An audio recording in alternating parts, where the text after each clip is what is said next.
Let's go, people! Let's go! It's Prognosis negative time!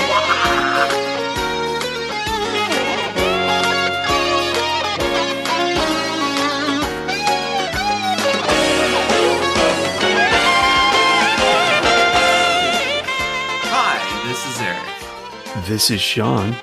And this is Chris. And welcome back! It is finally the big 5-0. Eric, just because we're a decade older doesn't mean that we're deafer. I'm sorry. Maybe I can't hear myself. But it only took approximately 15 years, but it is finally episode 50 of Prognosis Negative. Woo! It's a big number. Oh, I should have had my party favor available. But I still have the original from MHC days floating around here somewhere. But yes, to mark the special occasion, long time listeners may remember a certain Christopher has entered the room. Yes. We were talking beforehand, Eric and I, and it's been, within a handful of days, 9 years since my last partaking of ProgNeg. Yes. Last time Sean and I recorded a few days back, I told Sean, aren't you so excited? We're going to do the ProgNeg, sort of the reunion episode.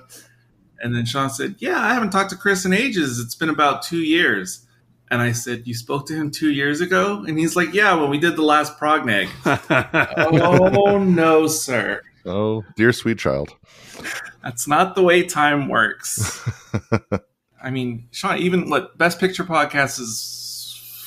How old is that show now? I can find out for you in a moment, sir. Yeah, you guys started that after my last partaking here. Oh, certainly. Best Picture is basically what got me eventually out of semi-podcast retirement / hiatus. Because I hadn't hardly done anything for a while. July 17th, 2019. It's almost 6 years. That was Children of a Lesser God. Oh, that I remember. Followed by Hannah and her sisters. Hannah! I did it on purpose. You're so East Coast. Hannah. Oh, right. But, whoa, what are we talking about today? We are talking about something that for nearly 9 years I thought was my own selection from last we spoke on movies. But no. I have been informed it was actually Chris's selection. Yeah. So here it comes from 1984, Cloak and Dagger. The greatest game Davy Osborne ever played. Oh, he got me. Was Cloak and Dagger. Then one day, he was in the right place at the wrong time. Tell the FBI. Now, the enemies are real. The cops know dads. We're on our own, pal. Fire! The danger is real. The bullets are real. This is starting to get good. What? Just like Cloak and Dagger. And the game has turned into anything but child's play. Top secret documents are at stake. Time is running out. Trying to kill us. And the only person who believes him is a legendary agent named Flack. Henry Thomas. Stay right where you are. Dabney Coleman. Please stop. I don't want to shoot you. But I want to shoot you. Cloak and Dagger.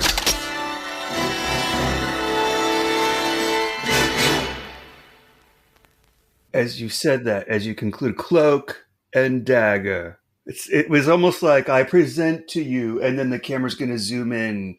The curtains are going to open, and the camera zooms in. So, because it turns out it was in fact Chris's selection, because I had an idea of why I chose this long ago in my own head, but apparently that was just a false narrative that I created. So, Chris, do you remember what made you think to choose this approximately 9 years ago? Yeah, two main factors. Number one, it's a movie I watched countless times in the mid 80s as a 10, 11-year-old kid. And then secondarily, it takes place in San Antonio. So I'm like, well, why not? Eric lives in San Antonio, so you might get a kick out of it, I thought. That's it. I don't know when you moved to San Antonio. That was post 2001, right? No. It was the 1980s. Was it the 80s? Oh, okay. And I had been here before I lived here permanently. So it wasn't my first time. Oh, okay. Because I know you moved around a number of Yes. times in the like 90s-ish. Especially in the 80s and in the late 90s for sure as well. I do want to say that I think this may be the most San Antonio movie of any movie. The Alamo doesn't count. Pee-wee's Yes. Big Adventure doesn't count. Yes, you're probably right, Yeah. Sean. Some notable contenders, though, aside from Pee-wee's, because, again, that doesn't really count. Some notable contenders are The Getaway with Steve McQueen and Ally McGraw, at least the beginning of the movie, and Miss Congeniality with Sandra Bullock. I remember that. But wait, I'm just going to say the stage is also in this movie, but it's featured probably in this movie more as a tourist attraction than just another stage. So I don't know. I felt that this is Right. In Miss Congeniality, they show the same stage, except they do one segment of the pageant using that stage. You're talking little amphitheater thing that gets seen on the tour boat? Okay. Yes, that's exactly it. The Armisen River Theater. And it's amazing how small it is in real life. Well, as it is in the movie. But Miss Congeniality, I actually had never seen until approximately 6 months ago.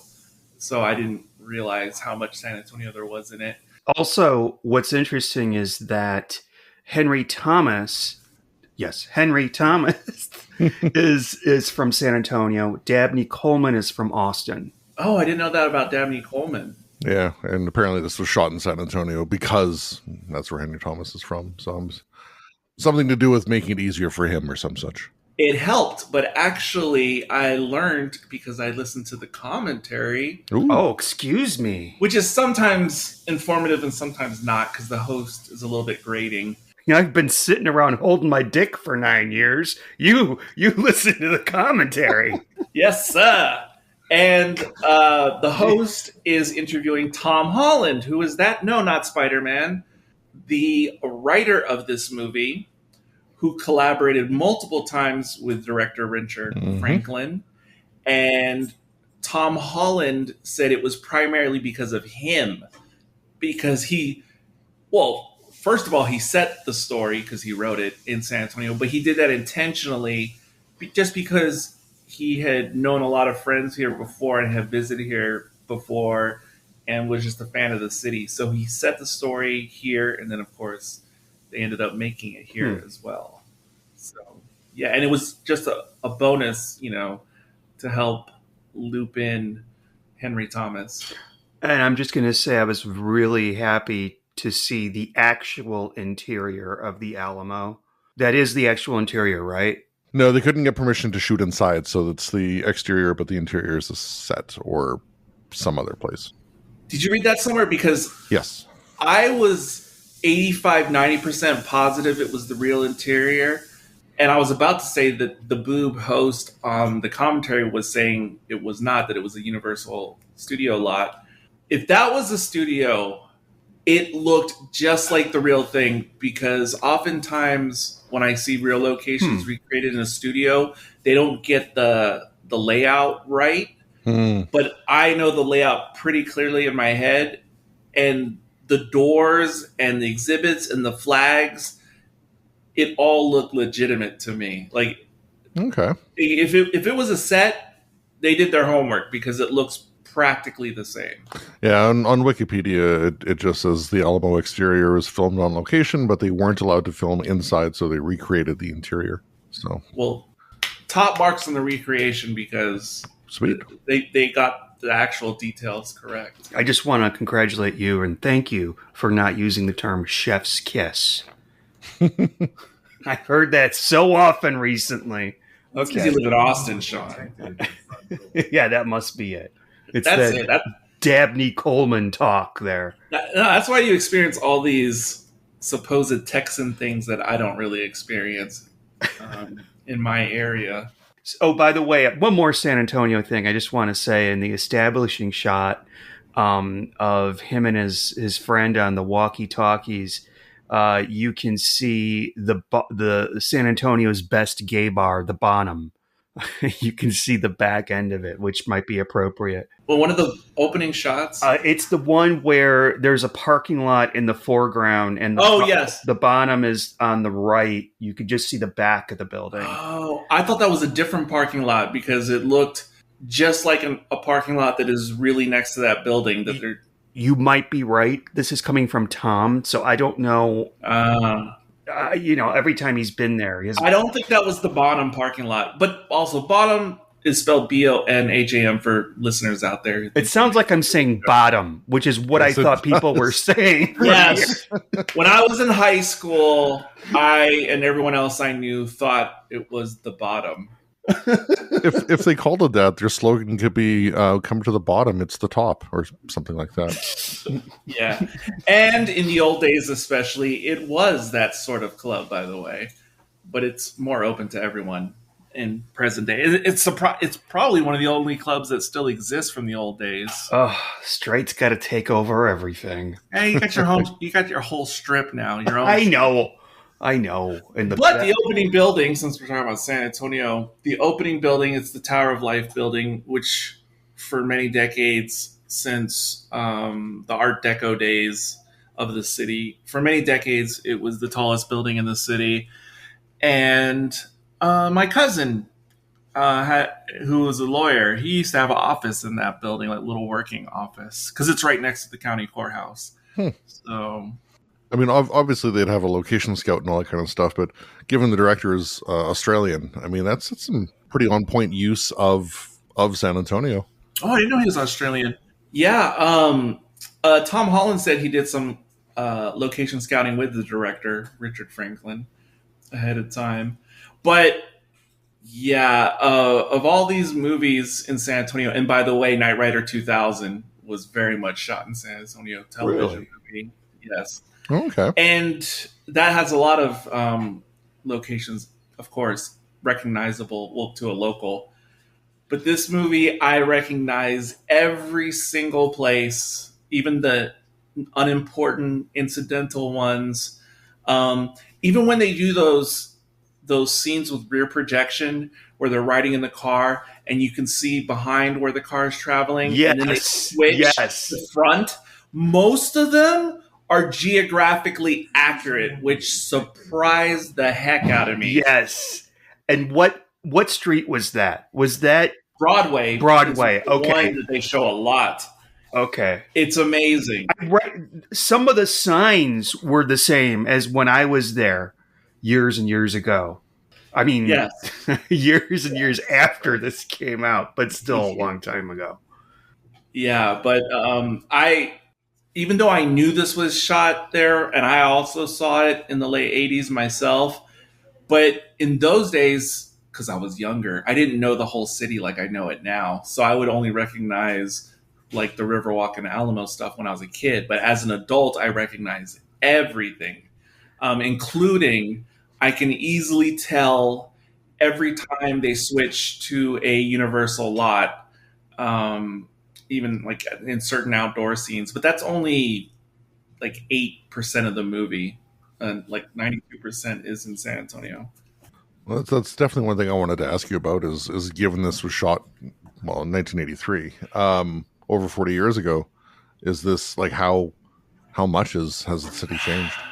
Because I'm sure it's not exactly the same. Oh, it's certainly not. The place that looks the most different now is the area surrounding the Alamo. I was just thinking that, yeah. That area right there. Because like the street where they're parked when they're trying to do the little drop off or whatever at the Alamo, I used to park there all the time when I was in high school.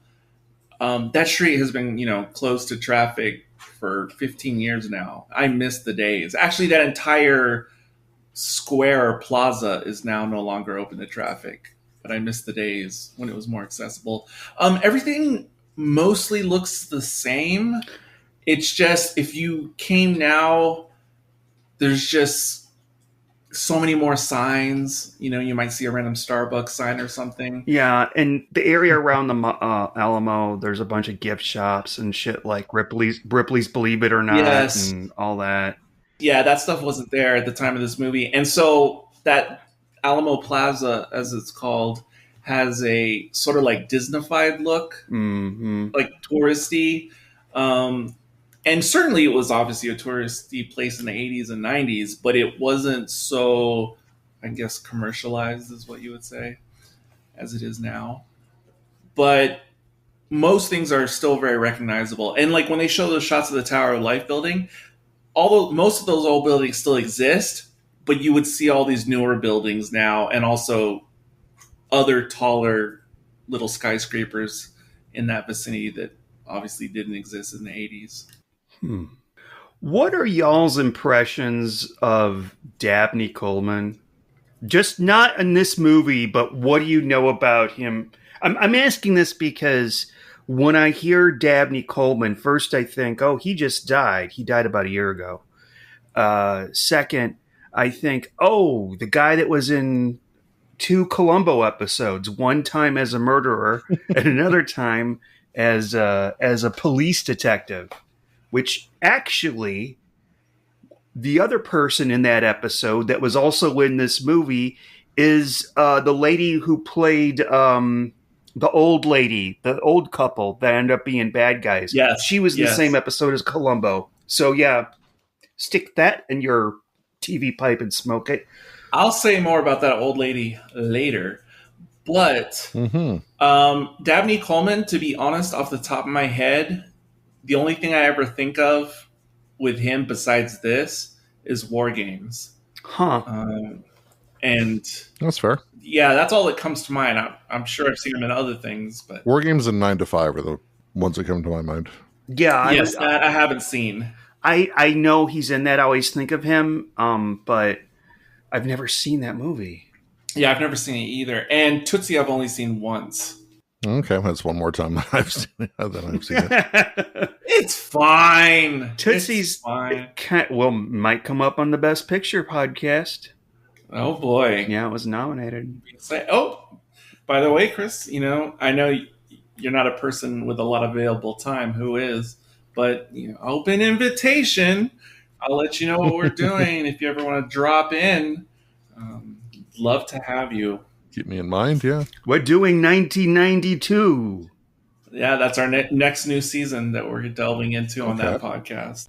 Talking about San Antonio, I mean, it may as well be a character in the movie. It's so broadly used and so well used. I love it. I really do. There's not enough movies in San Antonio. But Chris, why would you see this a lot? Was it because of television, VHS? Pay TV. Pay TV. I didn't have that in the 80s. Ooh. No, neither did I. But every so often. So at least in Edmonton, I think later nationally, there were two pay TV channels in the 80s. One called First Choice, one called Super Channel.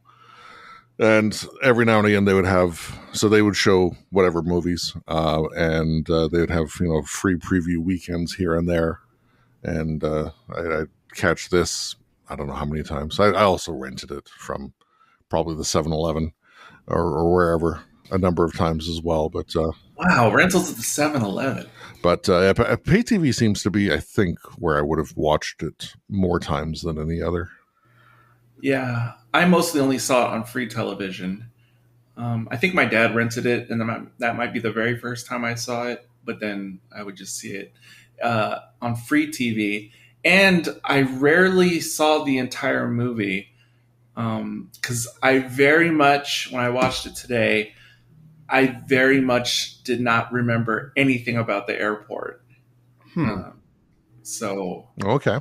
I watched this as a kid at my grandma's house. I don't know how old I was, but I remember when Morris was killed, it really upset me. And that's the thing I remembered the most from this movie. That's a good memory. Well, it's a bad memory, but your memory of the bad memory is good. Yeah. So watching it now, I really got a kick out of it because I could see young Sean watching this and really, really loving it and wanting his friends to tape it for him off of HBO because we don't have cable because we're quote unquote poor. But now watching it with my 2024 glasses, it's hilariously problematic. Clearly, oh yes, clearly, this boy needs to go see a doctor. The doctor mentioned, I'm assuming, is a shrink. They never really actually say. Yeah. But his dad keeps saying, "Oh, let's go see Dr. Sullivan. I was going to say Silverman. I knew that wasn't right. But it's watching some other movies lately, and this one included. It's really it's a trip to see stuff from the 80s when because we all grew up this way because we're all of a comparable age. Stuff like there's no seatbelts in the cars, or if there are, they're not using them, which it kind of is to the detriment of one of the characters, the football player dude. Oh yeah, that's true. Yeah, and being left because I think Davey's supposed to be like 11 years old. What 11-year-old gets left at home on their own these days? What 8-year-old for the girl gets left on her own at home these days? Hop in the city bus. They left me home alone with their bongs and their lighters and their knives. Oh, they didn't care. They had to go to Red Lobster and get drunk. That boy needs some help. You would never see that stuff nowadays. It's such a, I don't know, it's terrible nostalgia trip. Well, if you do, it's like The Wire and it's like inner city projects. The thing I miss from the 80s is the American cars with the bench seats in the front seat. Mm-hmm. Oh, yes. I don't know why I always enjoyed like riding middle in the front row when I was a kid, but it was fun, and I don't know, I just miss it. I forgot to look this up, but I had thought about it. I don't remember when release latches were put into trunks. Oh, right. But that's a thing now that I'm reasonably sure didn't exist in 1983. Yeah, I don't think they didn't really exist because that became not commonly anyway. Certainly not, and that became like a hot button issue. Late 80s, early 90s, at least around here, and that's when I remember cars starting to have it as a standard feature. And also in the scene, I think that's a Cadillac they're in the movie, when Henry Thomas comes in through the trunk, through the back seat. I really think that they chopped up that car. I don't think it had that functionality standard. I think it would have been very difficult for that car to have that, because I had a car about that size. That was my first car. Was a 1980 Grand Marquis. Oh, Mercury Grand Marquis. Wow. It was really pretty, but it was really a piece of shit too. You could fit a lot in the, but yeah, it didn't have that feature. Just a quick search says car models 2002 and later have to have the release latch. Wow, I'm surprised it was that late to get mandated. And yeah, those old boats, as they were called, full-size sedans in the 80s, you could easily fit 3 normal-sized adults in a trunk of that type of kind of car.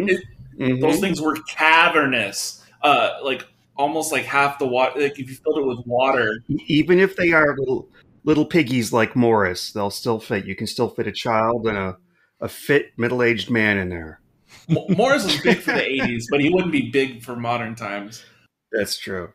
And supposedly, according to Tom Holland, what's the actor's name who plays Morris? Oh, William Forsythe. Best known to me, anyway, as Al Capone from the 1990s Untouchables series. Oh yes, I always remember him in the series. I also remember him in the Dick Tracy movie, and many other things. But supposedly he put on 30-ish pounds for the role in the movie. Okay. I was thinking about like Davy's dad. What does he think about him and his friend hanging out with this dorky guy that runs a game shop in the mall? Isn't it a little bit, different strokes bicycle shop episode, if you know what I mean? And I think you do. Yeah. Yeah, but me and my friends would do stuff like that all the time. So would I. Yeah. Back then, hang out with adults or someone who was like into something cool, especially like an adult who would be into D&D. Oh, by the way, well, first of all, I love the dice scene since I was a child. I just thought that was so cool, like transitioning out of like the fantasy into real. Always loved that. But I had no idea. So again, Tom Holland, who I think is 88 now, he was never a video gamer or anything like that. But on the commentary, he said, yes, he was playing Dungeons and Dragons in the 80s, and he said he still plays it to this day. Really? Yeah, it's very surprising to me. So I like the fact that, when they show Morris and Davy playing the video game, it actually looks like a video game from 1984. They don't do like some sort of like crazy weird shit that can't possibly be possible, like war games. Or Last Starfighter. There you go. Yeah. thank you for setting me up. Sean. But okay, so oh dear, I set him up. Let me take my earrings while off. Cloak and Dagger was a real video game of sorts in 84. It was? Yep. Yes. Oh shit. Oh fuck me. I didn't know that. But the only way you could get that. it and or play it was at the arcade. Yeah. They had planned a home version for the Atari 5200 as seen in the movie, but they never actually made that version. Nope. And to have the game, like if you owned an arcade, you had to have Robotron 2084. And then there was a mod kit that you would hook up to your arcade machine, and it came with like the decal and stickers and everything for the cabinet to convert it into a Cloak and Dagger. And so we see in Morris's shop or in his office, there's a Cloak and Dagger arcade cabinet, and that's what it would have looked like. I hadn't read the thing about Robotron, but I did read that because it was an arcade only thing, they had to jury rig it to output to a regular TV. Oh, that's probably why it's in the same scene. Yeah, the cabinet. Probably. It's actually wired to the monitor. Oh yeah. I did read that. And what I did not know about this is that when this movie was first released theatrically in the United States, let's see, it was summer of 84. When it was initially released, it was released as a double feature opening with Last Starfighter. Wow, I could see that. That's pretty cool. And because at first I thought, why are they releasing both of these movies on the same day? And they're both Universal Studios. But I didn't realize that was an actual promotion thing that, it was their intent. So it had limited release as a double feature and then came out officially on its own about a month later. And apparently released originally during the Olympics, which was LA that year, if memory serves, but released during the Olympics because they figured kids wouldn't care about the Olympics. So here's a movie for the kids. Which is a stone cold lie in the 80s, because I love me some Olympics in the 80s. I don't think I was that unique. Well, especially with the Olympics being held in the States as well. Yeah, but I was big into that show up until around the year 2000 is when I started to slowly lose interest. But I couldn't even imagine seeing both those movies together. And obviously they're both video game tie-ins. And, I guess Universal had this idea after Tron came out 2 years prior. And so, la-di-da. Yeah. At the risk of derailing your notes, Eric, to go back to something Sean was talking about a moment ago, or a few moments ago, the whole bicycle shop episode of Different Strokes and whatever. I would question if the father even had any knowledge of Morris and them going to the mall. Oh yeah, that's true. He does say to him when he has the cartridge and he puts it into his own computer. He tells his dad, "Oh, I've played this game at Morris's shop." Yeah. Oh yeah, he did. I was surprised, and I got a little bit uncomfortable during that scene when he was telling his dad, like, it's this game and it's got some secret code or something on it. And he's like, "Look, let me just show you." I almost felt like that scene was going too long. I absolutely agree. Yes, because I was feeling for his dad's character, and I was like, how can his dad handle this? How can he be patiently even trying to pay attention? I used to try to get my father to pay attention to me playing video games all the time in the 80s. Never gonna happen. Never, ever gonna happen. It's Dabney Coleman actually really delivers. He really does play that awkward dad a lot. And, it is, you lose your mom/wife, well, mom and wife for both of them. And, there's nothing in the book of life that tells you how to do this when you're middle-aged and you've got a 10-year-old son. So he's trying to be the best dad that he can. But I think he quite reasonably thinks that his son has a mental problem. Mm-hmm. Which I actually think he does. Well, it's all part of that scene. But he even asks Davy, "Are you still talking to Jack?" Oh, yes. And so he's aware that he's got this imaginary friend, or however you want to term it. As we find out toward the end of the movie as well, Hal, the father, had the same imaginary friend somehow, which it could be some sort of horror film, and probably already is. But he like I said, the doctor, the doctor, the illusion. At least my takeaway was that it was a shrink. It's Insidious is the horror film, I think. Sorry. I'm so sorry. I'm like, it is. I'll take your word for that. I was thinking, I'm sorry, I wasn't listening to a word you said because of that. Of course, also Tom Holland and the director both had a penchant for horror as well. Yeah. And Tom Holland, he famously wrote Fright Night, Child's Play. Both he and the director kind of cut their teeth in the industry with Psycho 2, which was a relative success for both of them. He also wrote for Amazing Stories, Tom Holland did. Oh, I loved that show back in the day. And a few other things. I love that too, yeah. Amazing Stories, Alfred Hitchcock, and Twilight Zone from the 80s. Yeah, Alfred Hitchcock I watched, and also Ray Bradbury Theater. Oh, we didn't see that. Yeah, we didn't see that. Yeah, we didn't watch that. Oh, you didn't get that? That was shot mostly, if not completely, in Canada. So I don't know actually where it was broadcast, but anyway, Alfred Hitchcock. There's a lot of how Alfred Hitchcock like references in this movie. Did you notice any, Sean? I do want to mention that this was based on a short story or a novel. I can't remember which. Short story. Written by the same guy that wrote Rear Window as a short story that was later, of course, adapted into a film.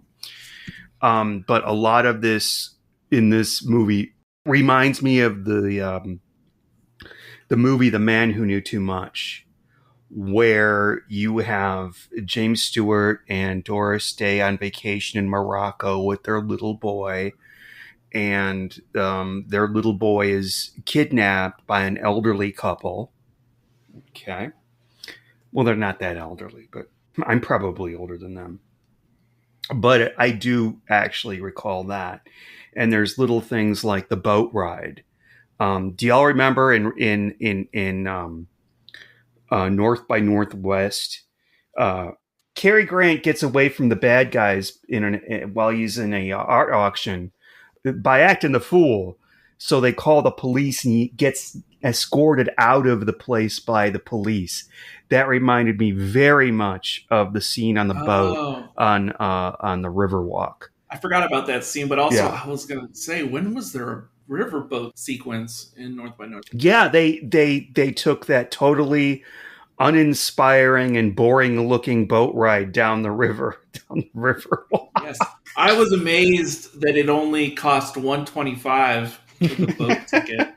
I'm one of the very few locals who has never ridden on those tour floats or whatever you want to call them. Me neither. Never done it. I'm not doing it. I'm not. I would not be shocked if it cost $30 now to ride that little boat. And also, they say at the end, they talk about, the divers are scouring the river right now.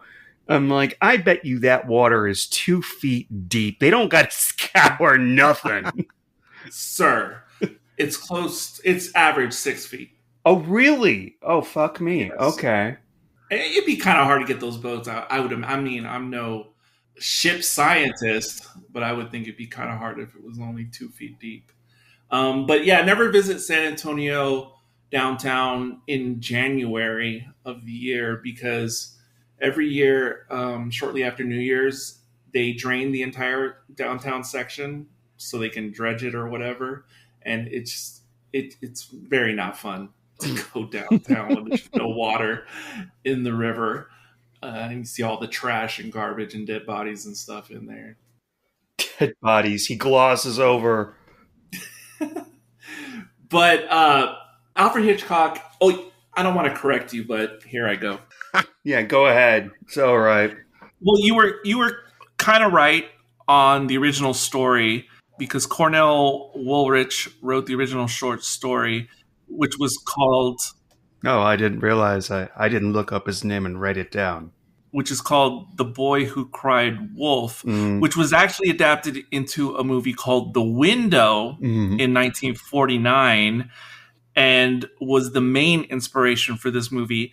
But Rear Window, of course, by Hitchcock, was also written by the same author, Cornell Woolrich. The original story was called It Had to Be Murder, and both stories had very similar elements, so I could see the confusion. And again, the other adaptation was called The Window, and of course, Rear Window is very much like Disturbia in 2007 with what's his name from Transformers? Shia LaBeouf. Shia LaBeouf, yes. Yeah, one of the first Blu-rays I ever owned was Disturbia, because it was one of the free ones if you mail in like proofs of purchase. And I did. And, but not only that, all the things you said, the older married couple who we see later in the movie, they regularly worked on some Hitchcock productions. I think some movies, but also the series. And they were a husband and wife in real life and worked together. And cool. Okay. And the duo, apparently some people, I've only seen this movie once, but apparently people who grew up familiar with The Rescuers, the Disney animated film, they're a prominent husband and wife voice group in that movie as well. Maybe the one's trying to kidnap the kid. I'm not sure. I've only seen the movie once, and I can't tell you much about it. But they were a known thing. The concept of her missing 2 fingers, that was taken from Hitchcock as well in 39 Steps. Okay. And I even felt, before I learned all this trivia I just espoused, I even felt at certain scenes, especially in vehicles with rear projection, like elements of the shooting and the way certain things were done very much felt like an homage to Hitchcock style. Yeah, there was a lot going on in reference to all that. Well, I assume this is probably part of your notes as well, but I was reading that Richard Franklin, the director, was a big Hitchcock fan. I mean, certainly, obvious. But apparently, so he's Australian, but he went to film school in the US. And when he was at film school, he tried to arrange a screening of Rope and Hitchcock caught wind of this somehow and went and did like a talk at the university. Oh, I thought you were going to say he was going to shut it down. No, quite the opposite. And then Wow. Franklin and Hitchcock became friends after the fact. Well, that's something. Huh. I did not know that bit of info. I had a friend, old-time friend, who kind of the same thing. I don't know if they became longtime friends, but Ang Lee, the director of... Your friend's Ang Lee? What? Your friend's Ang Lee? No, my friend did the same thing, but with Ang Lee. Okay. Ang Lee. Like befriended Ang Lee? Well, she had to show him around the campus and like be his, what do you call it, handler for the day. Oh, okay. But it was before he like won Oscars and stuff. I have nothing to add to that. See? Okay. All right. Let's get back to the movie. Let's get back to the flick. Roll the film. But of course, I didn't know any of that. I barely knew who Hitchcock was in the 80s. I knew Psycho, and that was about it in the 80s as far as he was concerned. I just thought this was just like another cool 80s movie. The Henry Thomas character in this movie, even more so than how he is in E.T., but this one, at the time this movie came out and for the rest of the 80s, I was obsessed with any movie that had a child or teen protagonist who was sort of doing spy stuff or very independent stuff.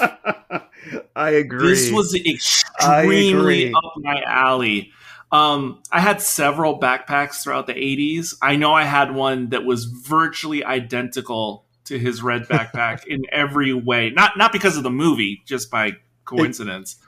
It's funny that you mentioned the thing about movies where you have an independent character or independent kid. I recently watched a YouTube video about the biggest flops each year from 1970 something through, and North came up, and they're showing. Anybody see this movie North, directed by Rob Reiner? I think. No, I don't think I know that one. Starring who's Frodo? Who plays Frodo? What's his name? Elijah Wood.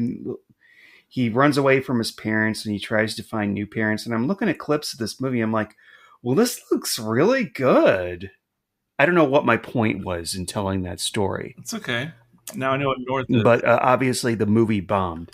This movie bombed as well. Yeah, like this movie. I don't understand, and I wish that I had seen this movie more often as a child, because this could have replaced, when you talk about independent kids, this could have replaced like Goonies in my memory. Because Goonies, despite having some cool moments, kind of doesn't work for me. I think it goes a little bit over the top. When I was young, it was one of the greatest movies ever. Yeah, it's not one that's held up for me as I've aged. But between movies like this, Daryl, the acronym Daryl. Oh my God. Shit, Eric. I haven't thought about that in about 30 years. The robot fucking kid. And then at the end, and then he dies. Then at the end of the movie, the family's all hanging around the kitchen, and they're like, "Oh, he can't die. He's a robot." And they're like, "You're right. He's a robot. He can't die." That's what I remember. Yeah, and my mom telling me to be more like Daryl. Fuck you, Mom. Fuck you, Mom. Rest in peace. Daryl's a fucking robot. Okay, I have needs that robots don't have, so no. Apparently. Stuff like that, of course, same actor in Neverending Story. Going to the other end of the spectrum was anything that was like Ferris Bueller. Anything in this whole range of these types of movies. I mean, I guess I could even mention Flight of the Navigator, which as a kid I thought was Henry Thomas also.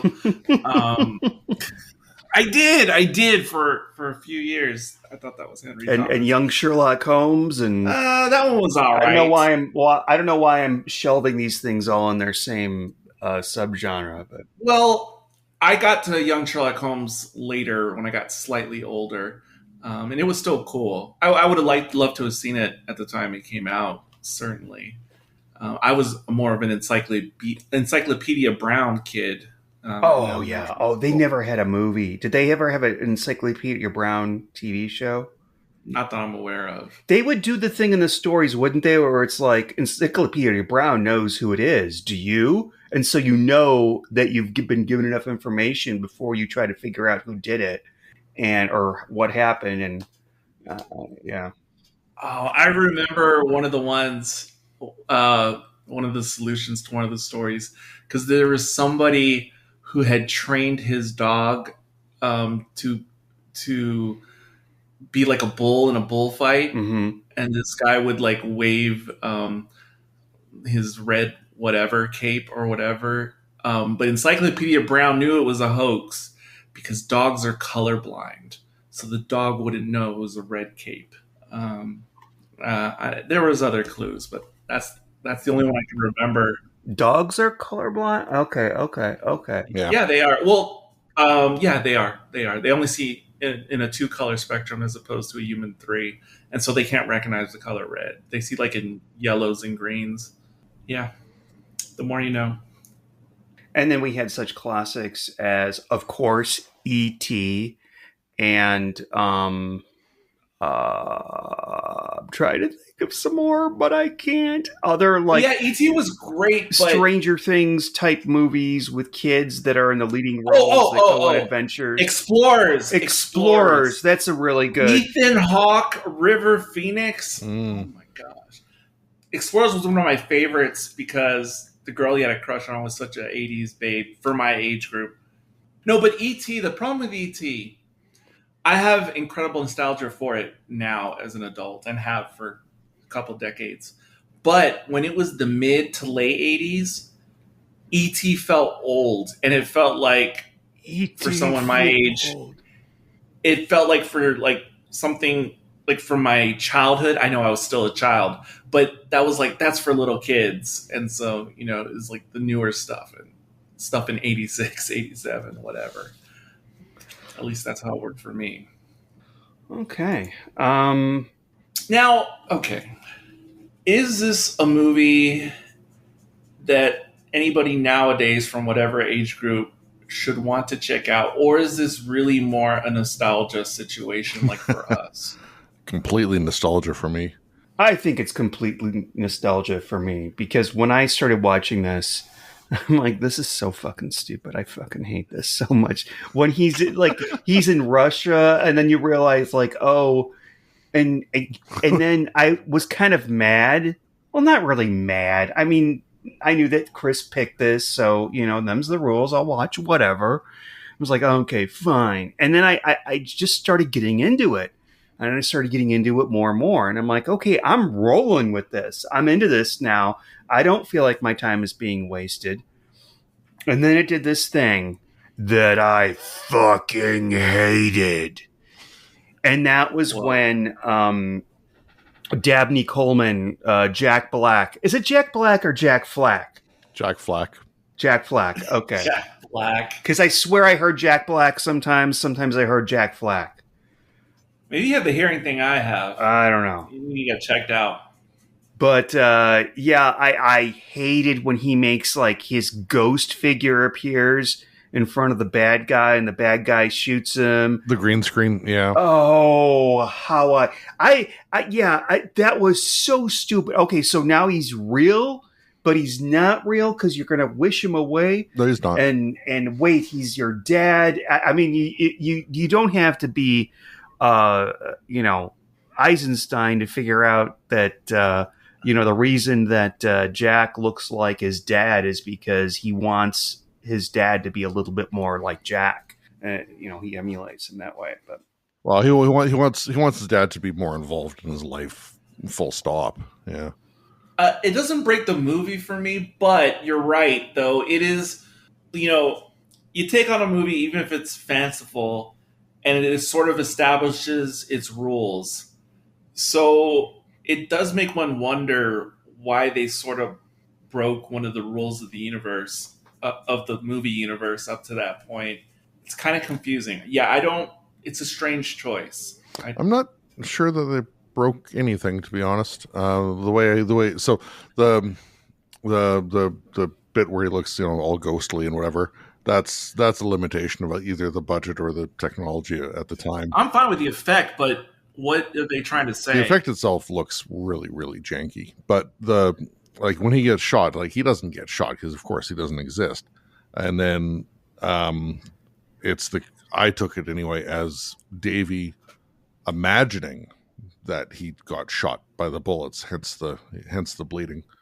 That might have been even the writer's intention as well, possibly, but it's confusing then as to why it seemed like there needed to be more explanation on like there was a bird or something that caught his attention, or like, because why did the bad guy appear to like seem like he sees something? Yeah, I see what you mean. If there just would have been an explanation, like there was some other reason, then I would have been totally with it.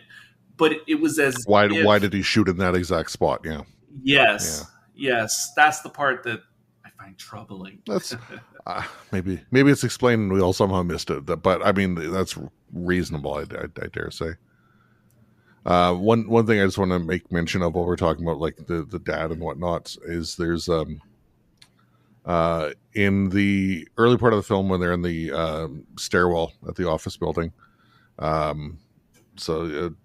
you see was it Rice? Yeah, Rice was talking to Davy, and or was it the security guy? Might have been the security guy. Anyway, somebody was talking to Davy at the bottom of the stairwell, and Davy looks up and sees Jack at up a flight of steps.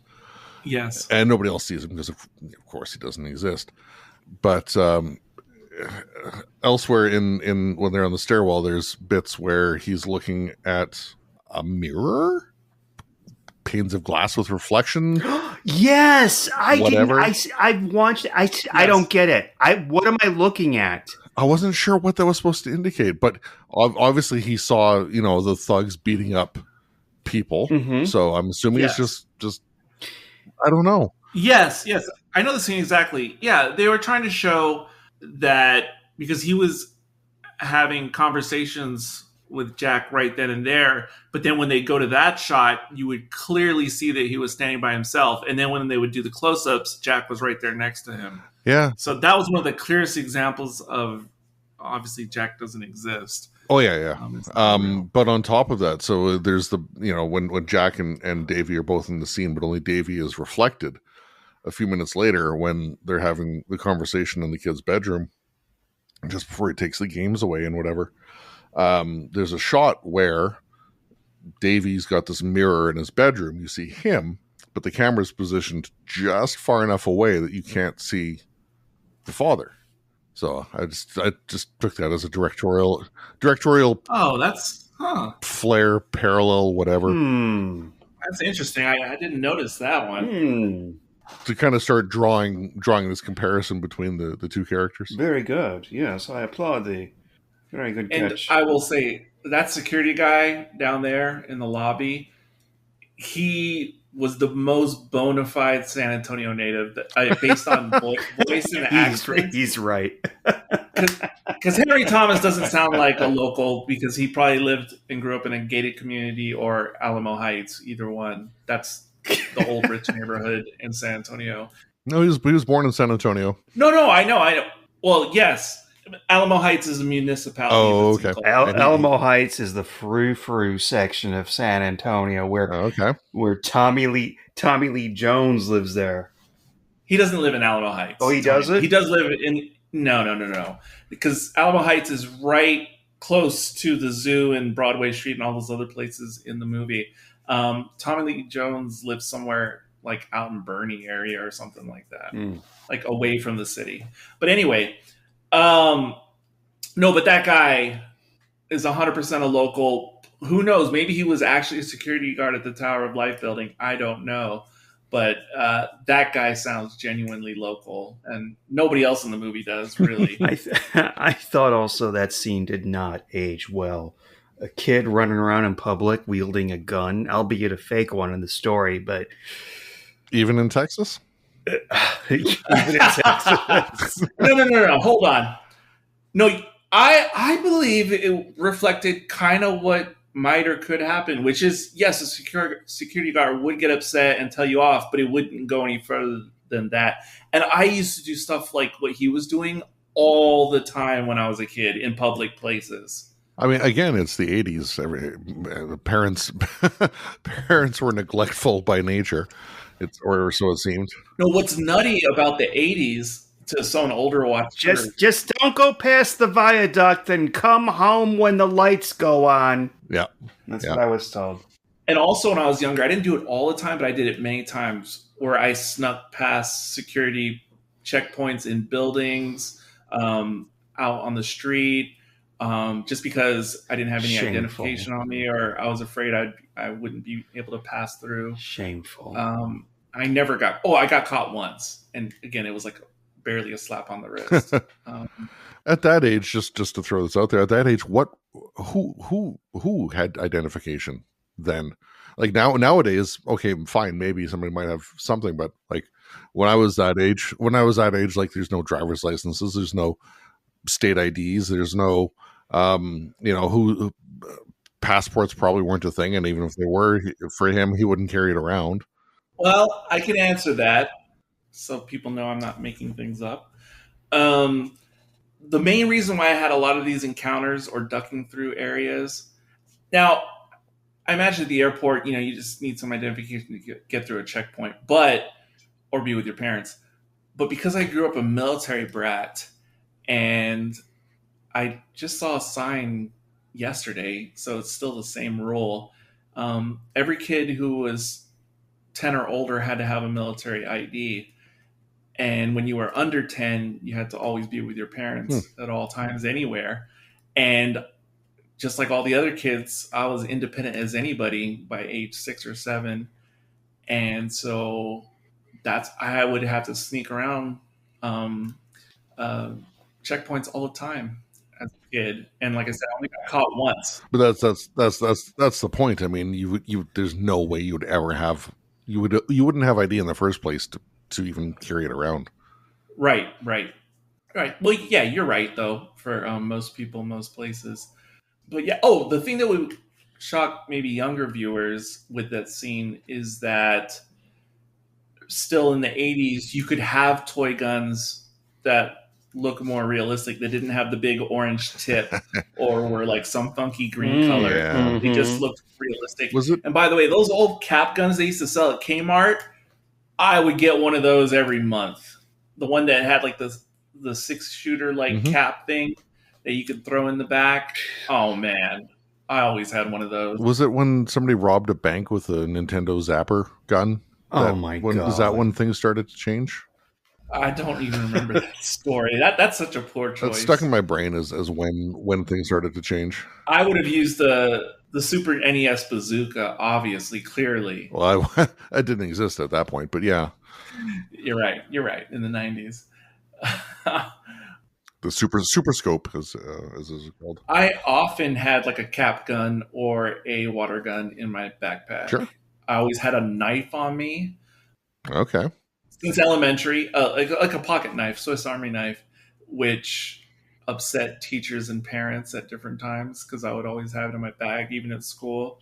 I'm just gonna say, sorry, this is off point. I mean, I know we never go off point, but back in the 90s, I worked for a murder mystery company in Chicago, and we were all given 3 fake guns. Each director of the events was given 3 guns. And at the end, you would give the guns to 3 different people who would then, once one of them was revealed as the murderer, the other 2 would start, firing shots at them and kill her or him. Wouldn't work today.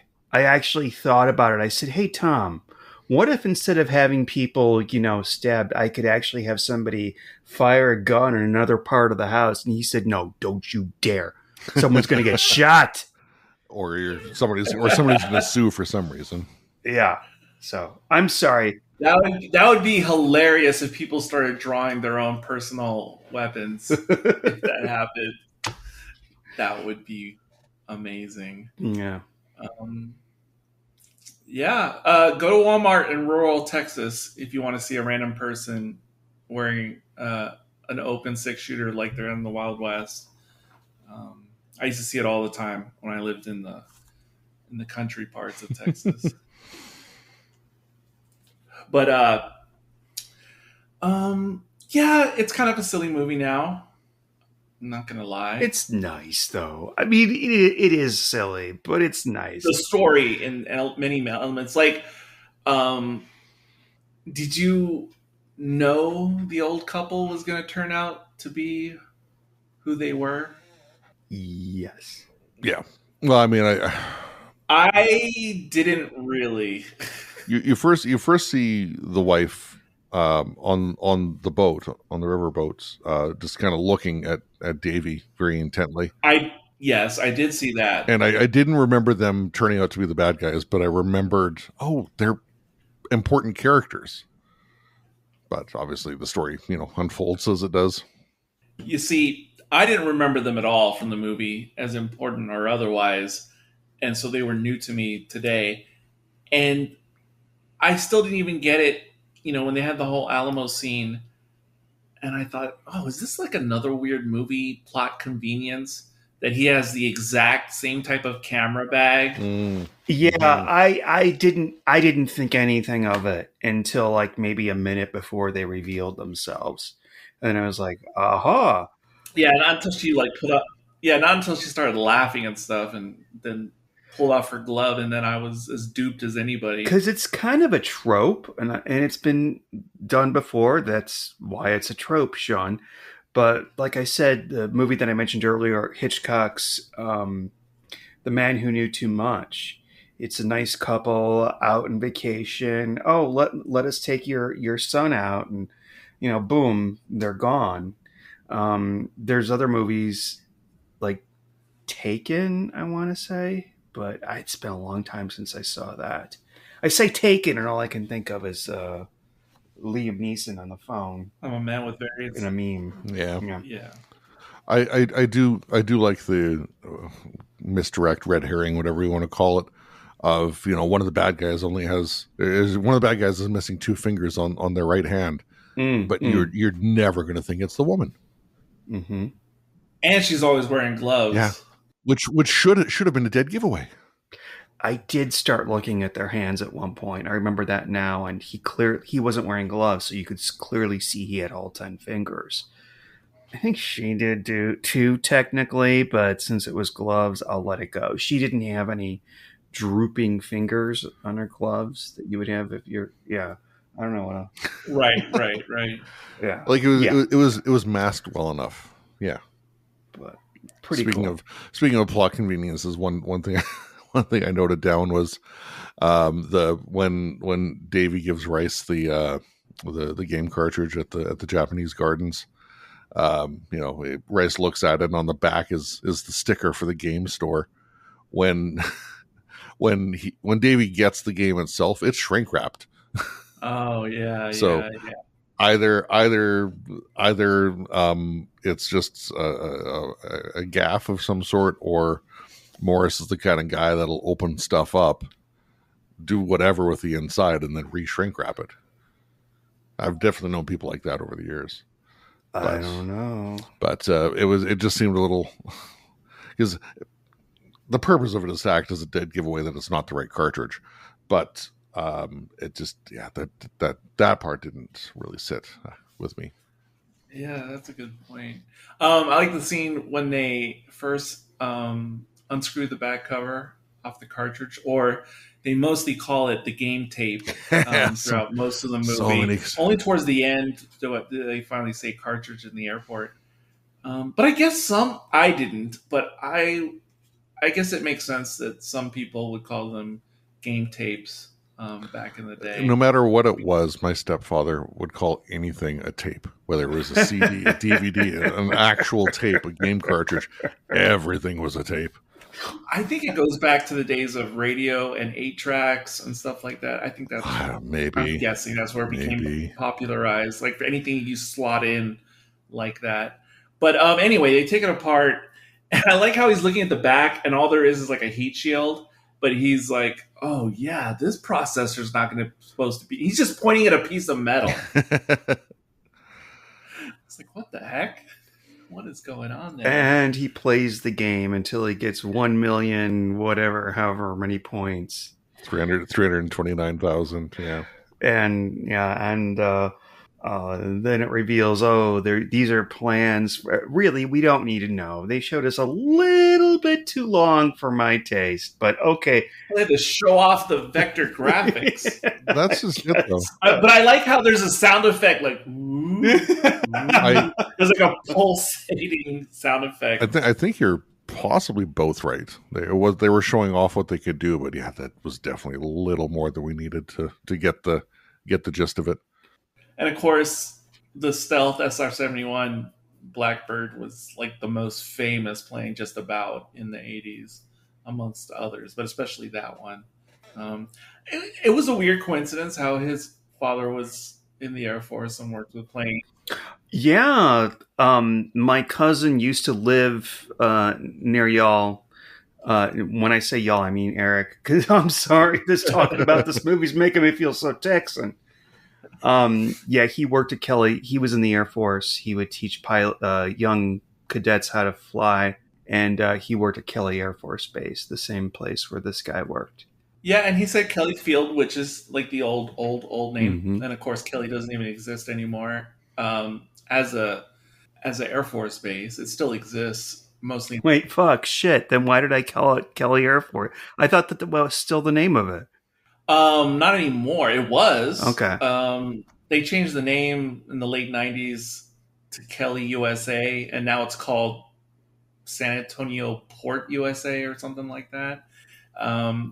It's mostly used by Boeing and like UPS and FedEx now. Huge glitch in Sean's matrix there, because I could have sworn but I'm not questioning you, Eric. You're right. No, there could be people that still call it that. Yeah. Lackland Air Force Base or Joint Base San Antonio is what I'm coming up with. Lackland, in the old days, they were connected side by side, Kelly and Lackland. And now there's just Lackland in that area. And the other side is, like I said, called like San Antonio Port USA or something like that. But locals, most people still just call it Kelly. Mm. And it's probably not even a big deal, but because anytime there's something that shows American modern day uniforms, I have to look at all the rank and this and that. And while his uniform is worn impeccably by military standards, and I'm not saying that part facetiously, he is wearing it exactly on. Who knows? Maybe Dabney was in the military when he was younger or something. Because there's something called a gig line when you wear that type of uniform, and his is perfect. And that's one of the easiest things you can notice in a movie. I'm just gonna say, I didn't think I would think this about Dabney Coleman, but he looked good for that uniform. Mm-hmm. The gig line is the thing most screwed up in films, because it's just a detail that people overlook unless they were in the military at some point. Anyway, but his rank is clearly Master Sergeant in the Air Force, and towards the end, they're like, when he's talking to airport security, or somehow that cop or detective randomly shows up at the airport too, which would never happen, at least in modern times. The lieutenant? Is he the lieutenant? The one who met Henry or not? The one who drove Henry home. Yeah. That guy. No, he was. That's because Hal phones the police and asks to talk to him, and okay, I missed that part, but that's fine. But he tells him, he's like, no, let me go talk to him. I'm in the Air Force, and he says, I'm a staff sergeant at Kelly Field. Now, he is not a staff sergeant in the Air Force. He's more than that. He's a master sergeant. But maybe he means I'm just a sergeant on staff, which is possible. Given it's a non-American, it's an American writer. I would say that's probably a screw up. Yeah, it's an easy screw up, and again, he could mean I'm just a sergeant on staff, but that just happens to be an actual rank, which is lesser. It's not a big deal, but I have to be a little pedantic when it comes to the military stuff. No, that's fair. For whatever it's worth, apparently Coleman was at Virginia Military Institute for a couple of years. In 1949 for a couple of years, and then 1953 he was drafted and served for 2 years in special services in West Germany. Nice. That's probably it. I mean, that's probably how he knew. So he would definitely have had knowledge of proper attire. Yeah, he had it exactly perfect. Gig line. That's it. That's it. It's his military background. I'm sorry. This is actually, it's about the movie. It's about the movie.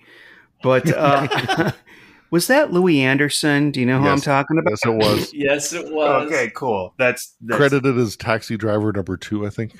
But yeah, that was Louis Anderson. And I didn't notice him the first time I watched it today. I only noticed him when it was pointed out in the commentary. I don't know how I missed him the first time. But I didn't realize the other guy who I can't even remember Henry Thomas's character's name. Davy. Davy. I like Davy Crockett. King of the Wild Frontier. I didn't realize, I recognized that Louis and the guy standing next to him were taxi drivers, but then the next guy he went up to, was he also a taxi driver? But I thought he was a civilian, just a regular guy on the street. Yeah, I thought so as well. And then when you see the car, it's got the little thing on top, he looked like just a regular guy. And that whole scene felt like if this was a different movie, it would have gone a whole different direction, like Zed in Pulp Fiction. Yeah, this would be more like Cry of Freedom. Yes. Because the way he was like, hey, can you just give me a ride to the airport? I promise I'll find some way to pay you after we get there. I was like, oh boy. And then the way the guy kind of looked like... And the guy was kind of handsome too. So it was like, oh yeah. Yes, that's what I'm saying. That's why he didn't look like a cab driver either. He looked like too pretty to be a cab driver. So you thought it was going to be like an after school special. Yeah. Oh my God. I didn't think that, but seriously, if it did, I'd be really mad. You'd be mad. I think that would take a little too much away from the movie if they went down that avenue.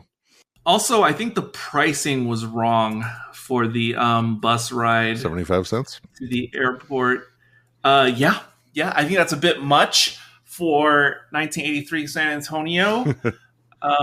Because the fare more than likely at that time would have been 40 cents or less. Because I remember the fares in the later 80s were 40 cents. And I looked it up. I actually went on a little bunny trail. In New York City in 1983, the Airport Express cost $3, just to show the difference in price. And present day San Antonio, that Airport Express Via Bus, because it's the same company, it's the real company in the movie as still exists today. Present day 2025, do you know how much that bus ride is? Nope.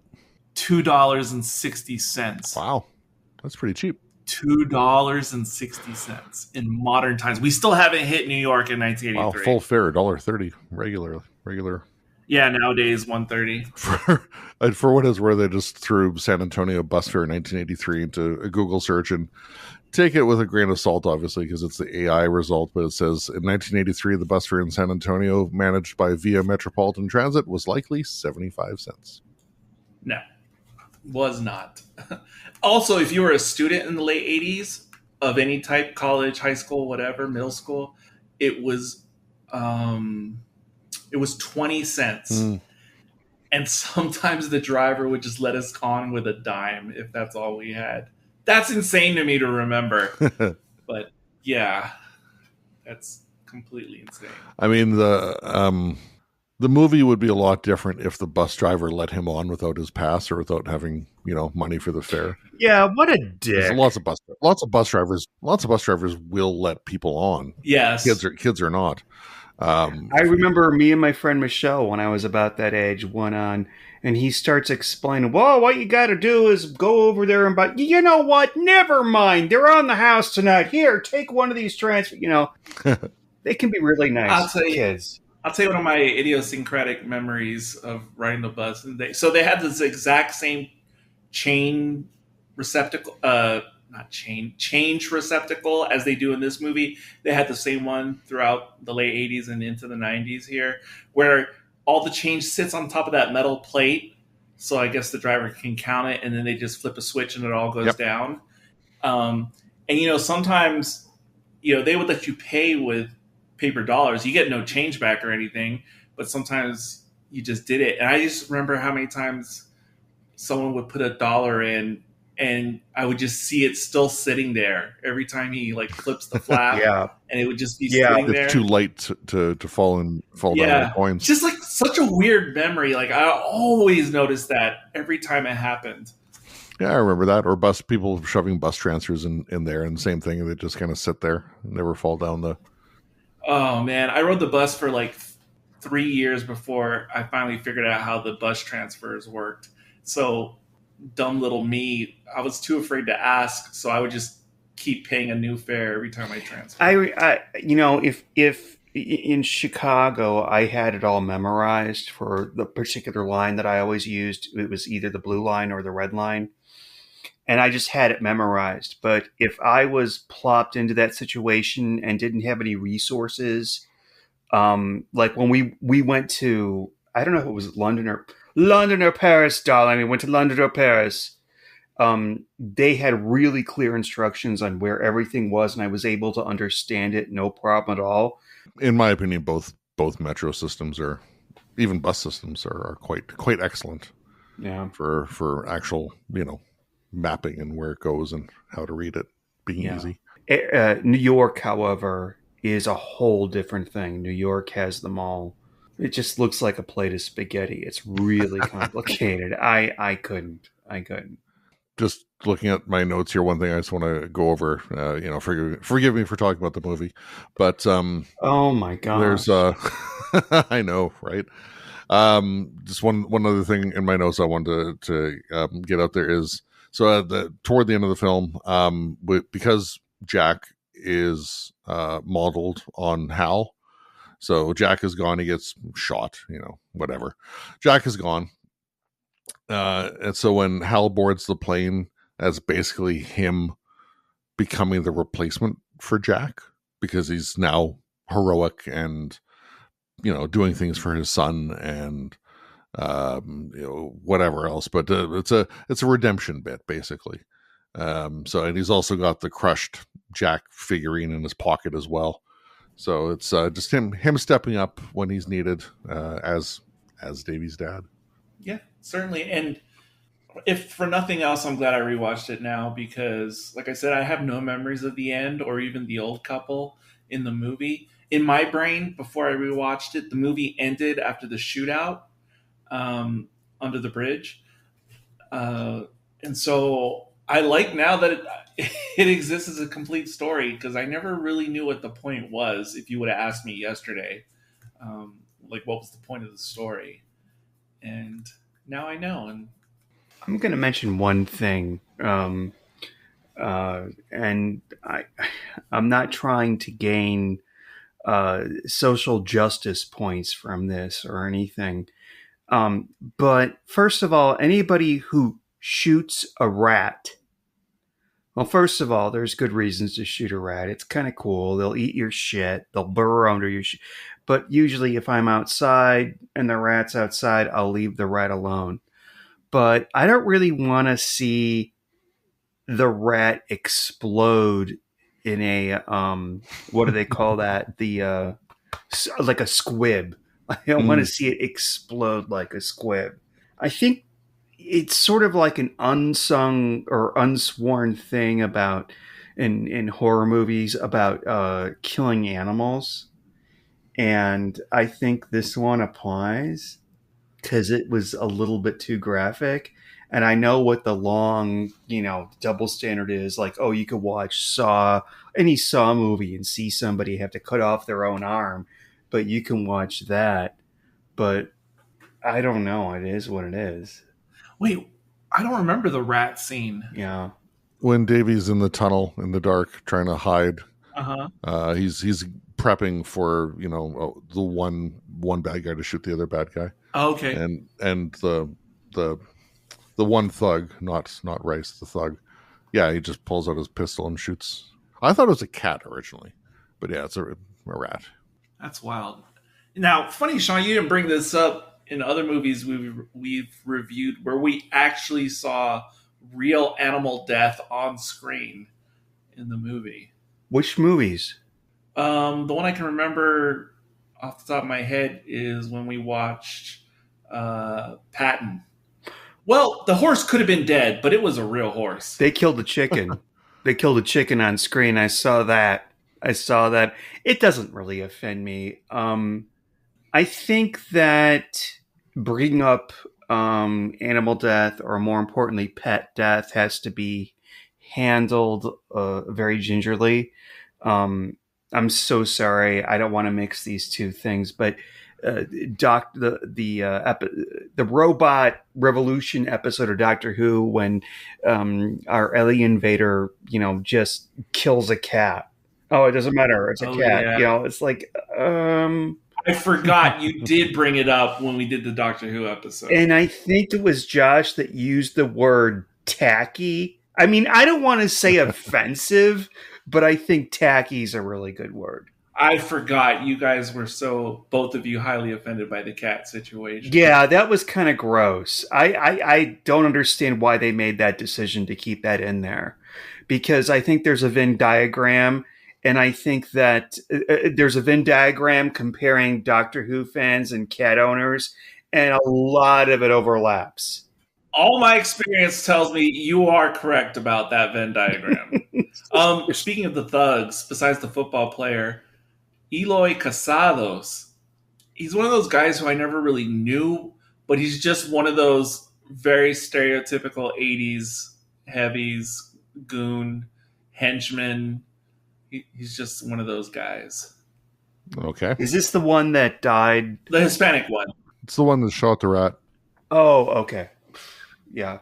He's just one of the... There was like a cast of like a dozen actors in Hollywood in the 80s who were just like the same baddies or henchmen. He really needs to get out of that business, because I could teach him other things.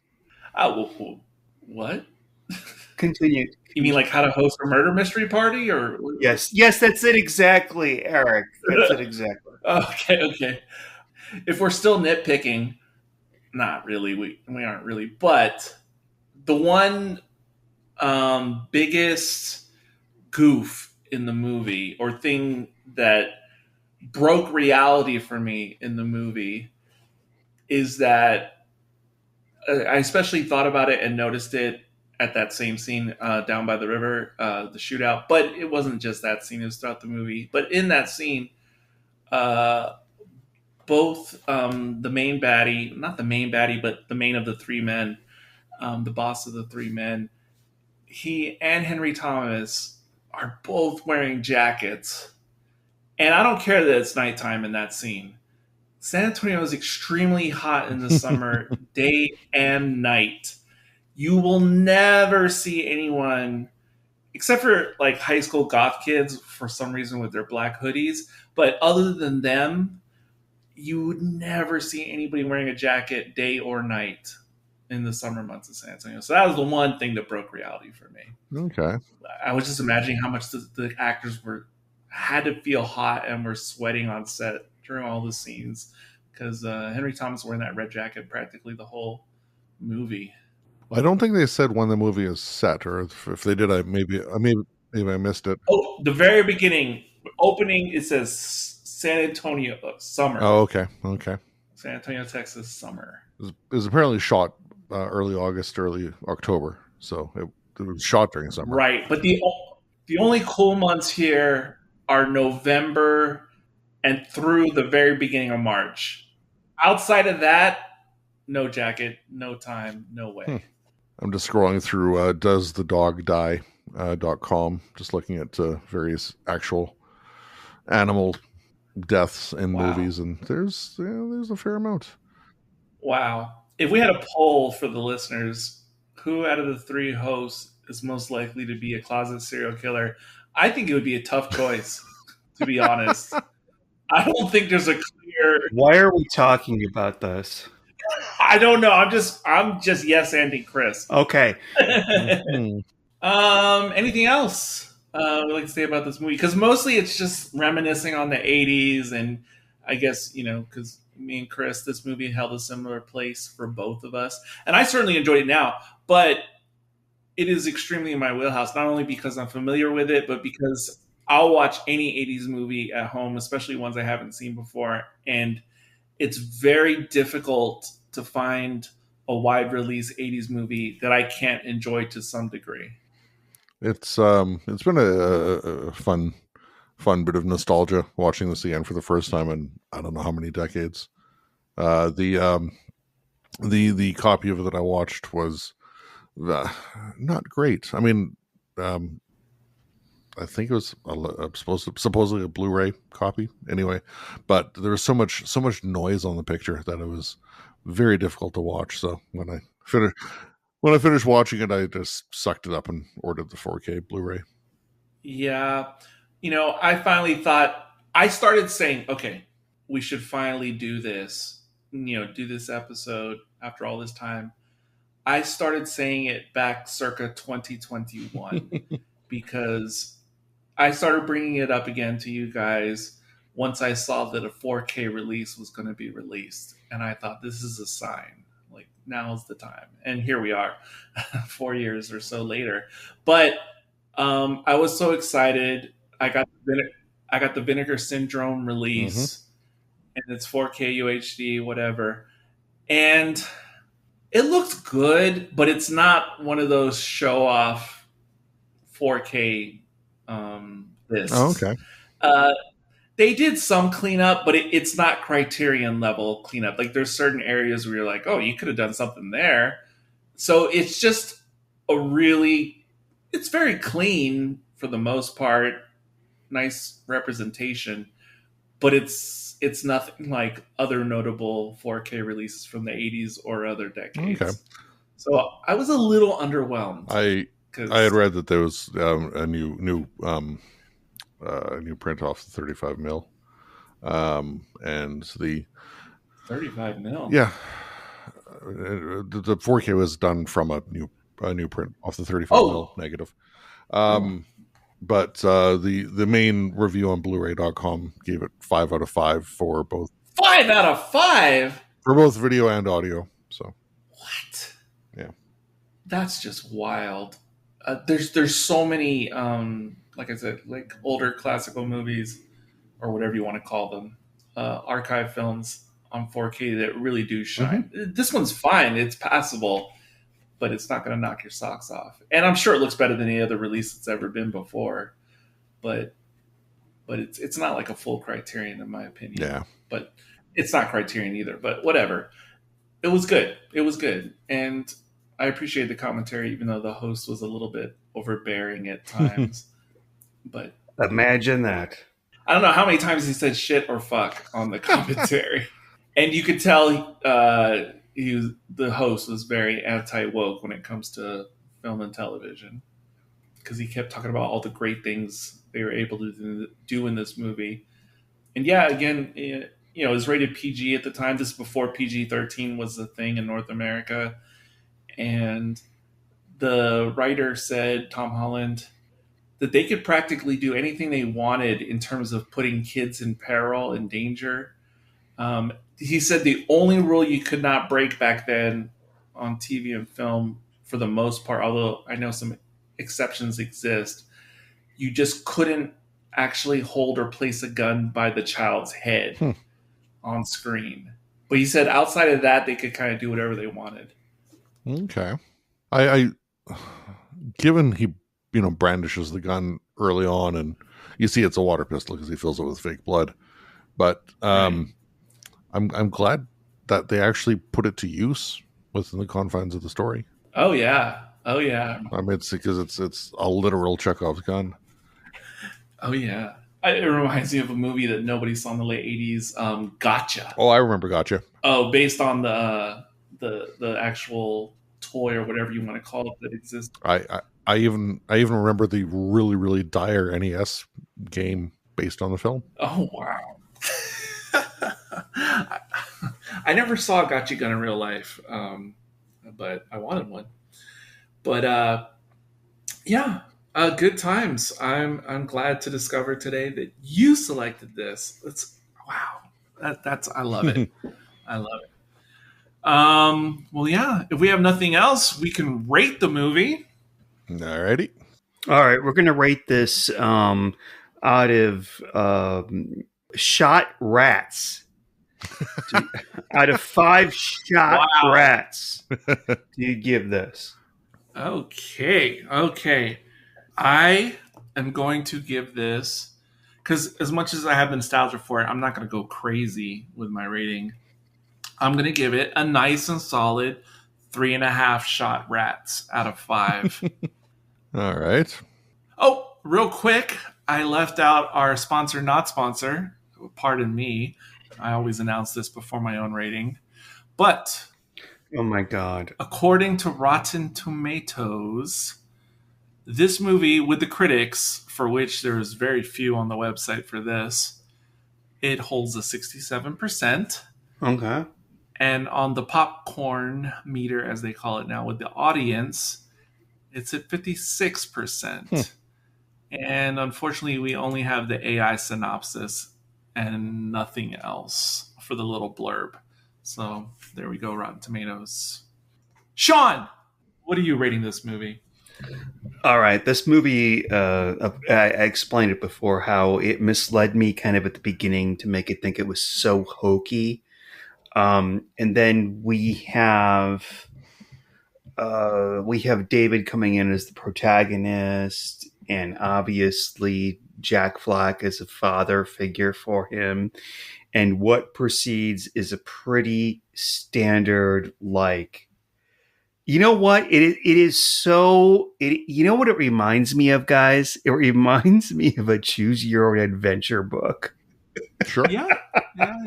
Like, will you stay with Morris or will you go get your friend Kimmy? It kind of reminded me of that. And because I've been reading a lot of those lately. And I appreciated that. I think that the movie, for the most part, has aged well, except for the scene of a child running through a lobby with a gun. Yeah, and that doesn't work. Yeah,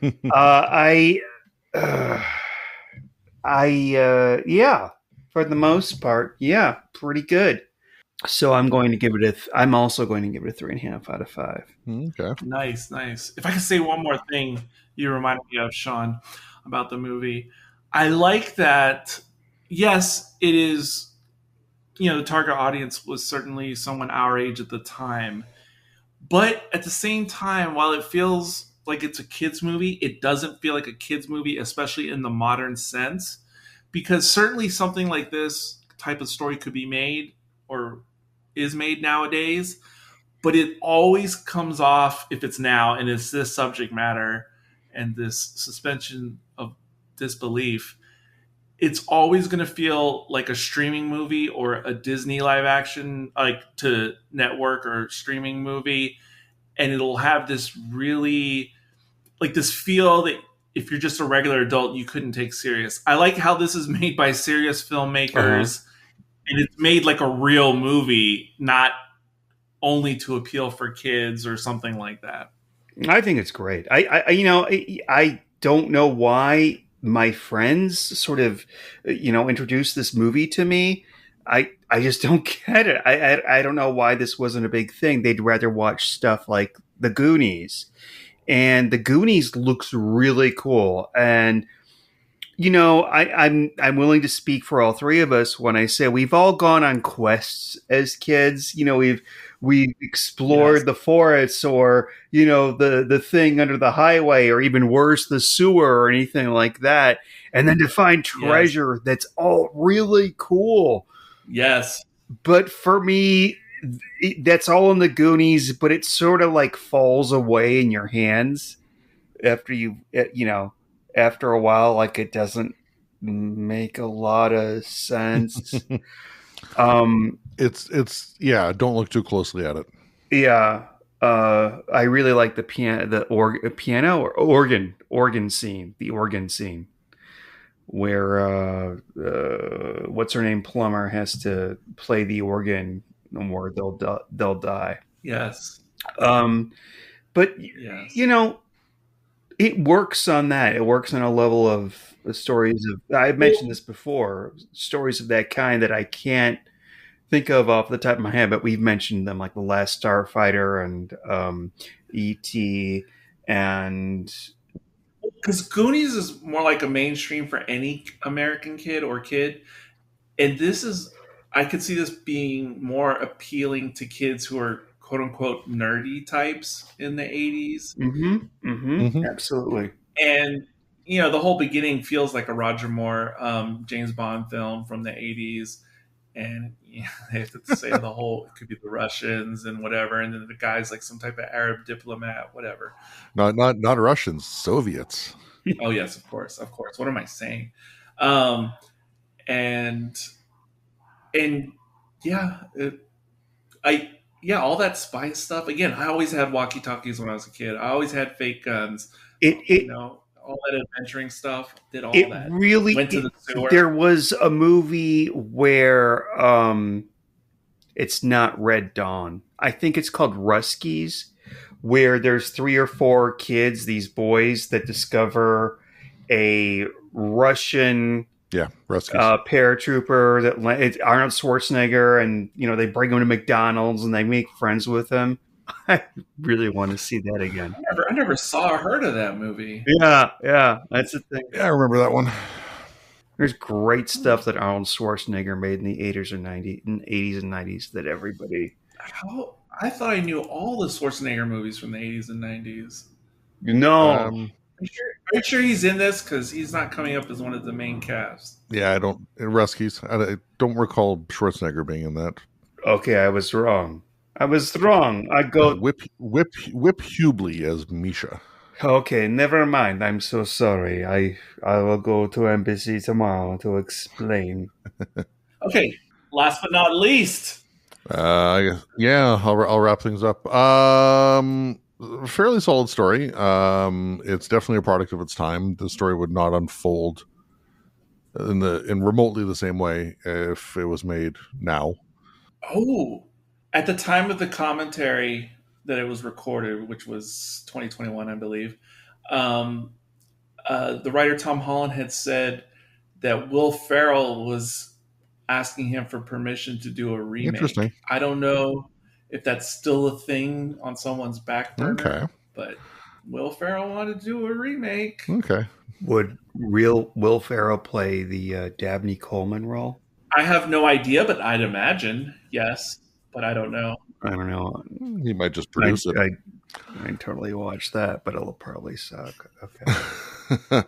But yeah, the story wouldn't happen the same now as it did back then. Of course, I'd be an Xbox. I really, really liked the use of San Antonio. I have no knowledge of San Antonio, but it felt like I do now. Warren might be able to relate if he saw this movie now. Maybe.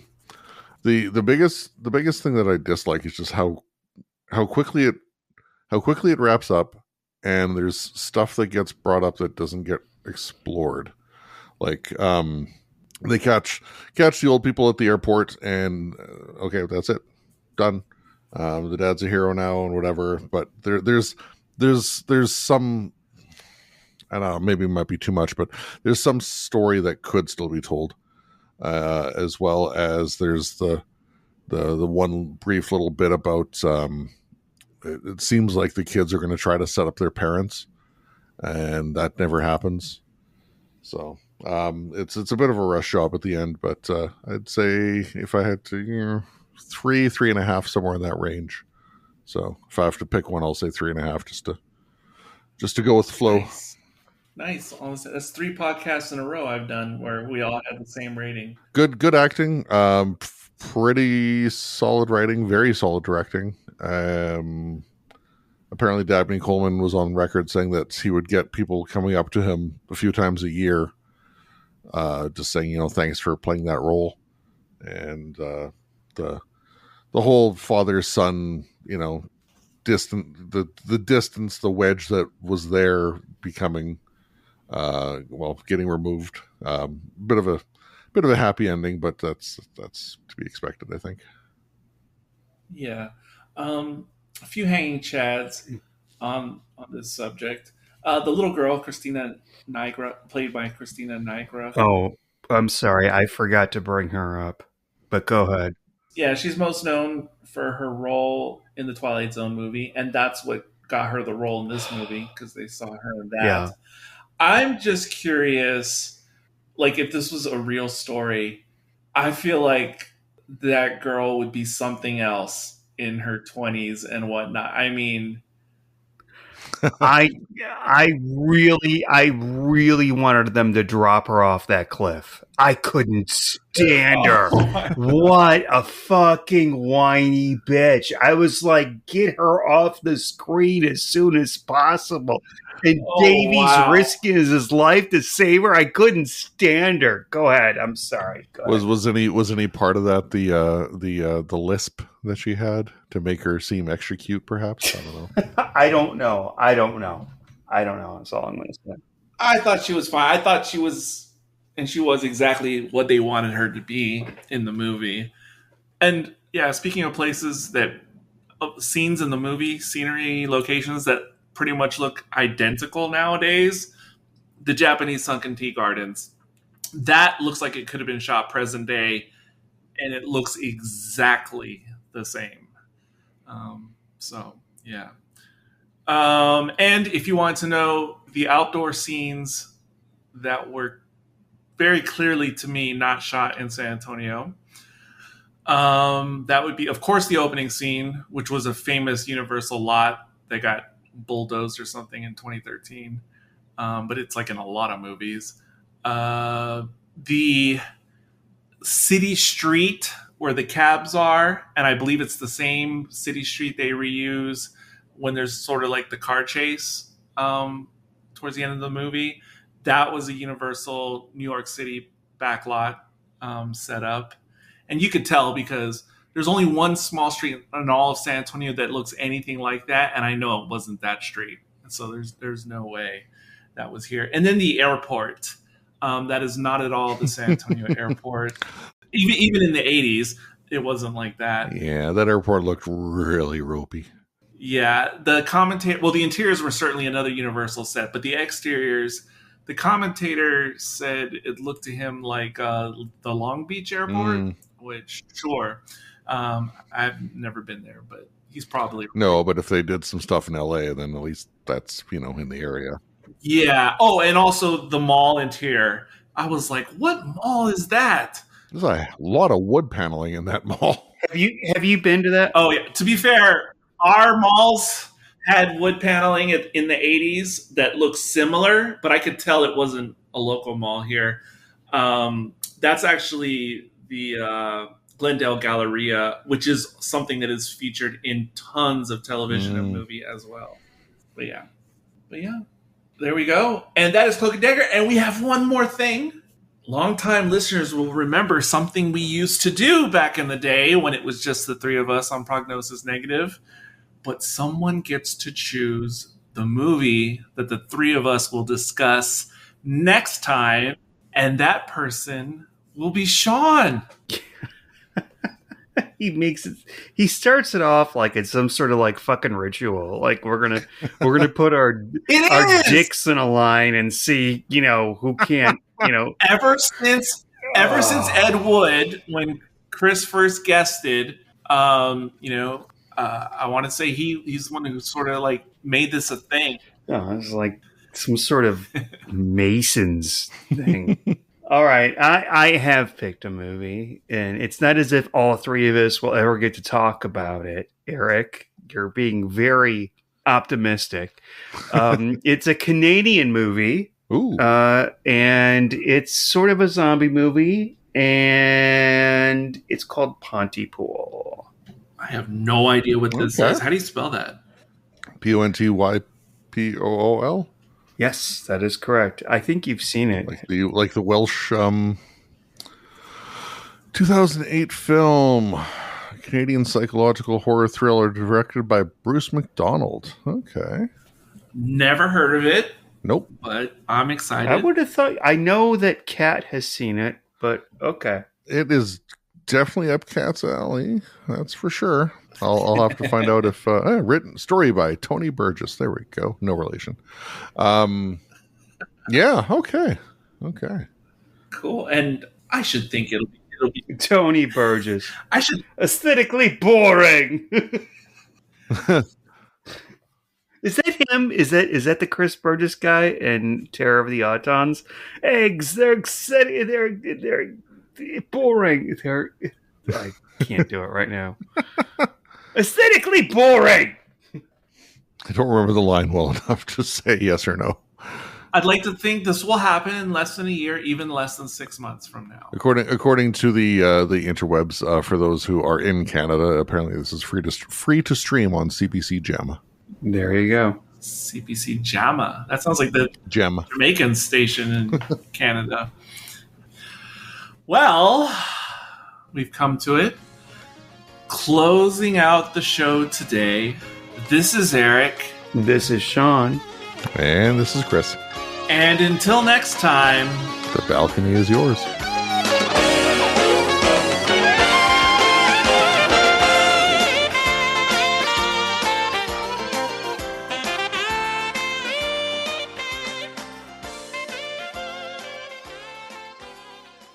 Prognosis negative.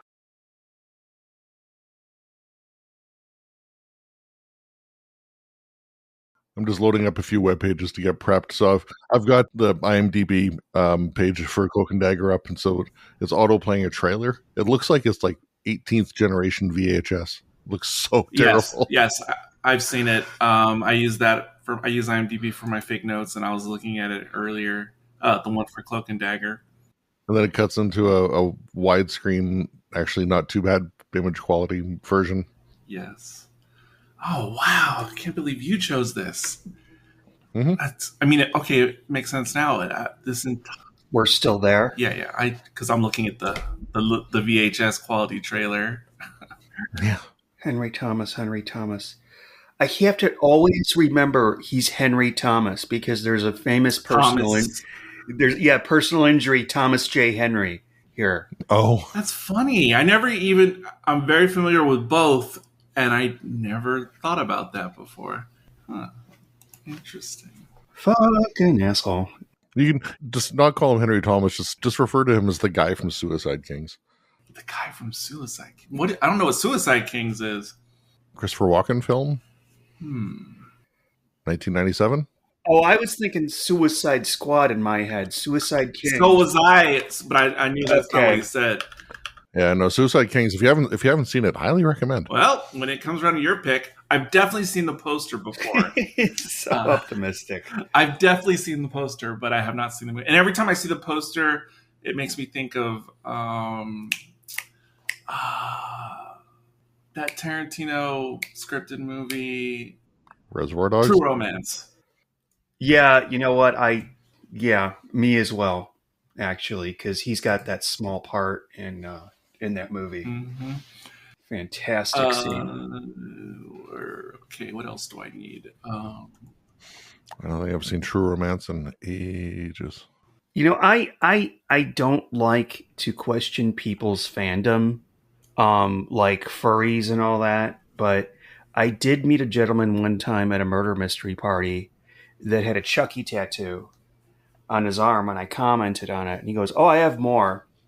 And he took he took his shirt off, and his very well-toned body was covered with all Child's Play tattoos, mostly of Chucky, all over the place. Well, oh, girl, he needs to get some help too. for something else underlying. God. If he had tattoos of Jennifer Tilly, maybe. I think he had some of her too. Tiffany, sister of Meg Tilly, who was in Psycho 2. To be fair, he and Sean only dated for a week, so to your credit, Sean. But that was another great segue. talking about the guy with the Chucky tattoos. Oh, okay. Another great segue, but before the segue, because you said Alfred Hitchcock, the magic word, but Yeah. speaking of Child's Play, that's why Tom Holland said he said it in Chicago, because he went to college near there, and so he knew the area well, and wanted to be in Chicago for the movie. So that's how that happened.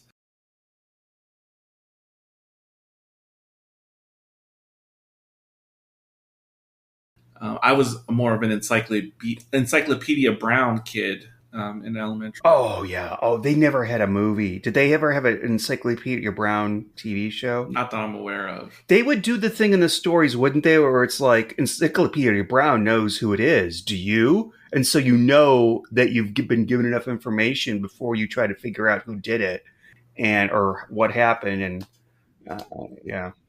Oh, I remember one of the ones, one of the solutions to one of the stories, because there was somebody who had trained his dog to be like a bull in a bullfight, Mm-hmm. and this guy would like wave his red whatever cape or whatever. But Encyclopedia Brown knew it was a hoax because dogs are colorblind, so the dog wouldn't know it was a red cape. There was other clues, but that's the only one I can remember. Dogs are colorblind? Okay. Yeah, they are. Well, they are. They only see in a 2-color spectrum as opposed to a human 3, and so they can't recognize the color red. They see like in yellows and greens. Yeah, the more you know.